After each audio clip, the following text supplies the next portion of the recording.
السلام عليكم. وعليكم السلام، يا هلا بالمهلي، يا هلا بالمهلي. العفو، الأخ منين؟ من الكويت، الإمارات؟ والله بالحقيقة من الإمارات العربية المتحدة. العفو. والأخ من وين؟ أنا أخوك دعبس من العراق.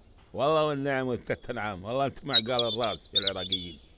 قول لي يا أخوي دعبس، حضرتك إيش تشتغل؟ أنا حديقة. شنو؟ أقصد يعني كاسب خيري شري. العفو، والأخ شو يشتغل بالإمارات؟ والله بالحقيقة مشرف تربوي. ما شاء الله ما شاء الله. زين يا أخوي، احكي لي على الإمارات، يقولون تشبه دبي.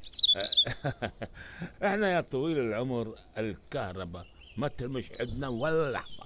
والله يا أخوي إحنا من الكهرباء ما ترمش عندنا ولا لحظة. أنت شايف لك ميت ترمش؟ إي كملي وجه الخير.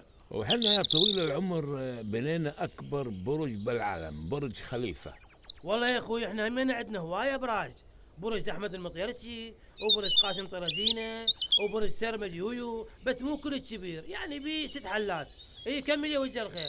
وحنا يا طويل العمر ما عندنا نسوان يشتغلن بشهايدهن. عفا عليك، احنا لا نسوان ولا زلم يشتغلون بشايدهم. ما شاء الله ما شاء الله، ونعم التربية. العفو، ممكن سؤال بلا زحمة؟ تفضل يا أخوي. انت بالامارات ايش قد راتبك؟ والله يا أخوي يعطونا 6000 درهم الراتب الاسمي، 5000 درهم بدل خطورة، و4000 درهم بدل سكن، و2000 درهم بدل سياحة. نعم بدل سياحة وسفر، و1000 درهم بدل استجمام. ما شاء الله ما شاء الله ترقوق. وانت يا ابن العم ايش كثر راتبك بالعراق؟ اني ينطوني 400 الف دينار. وهذن ال 400 ألف دينار بدل ايش؟ هذني بدل ما اقدي بالشارع.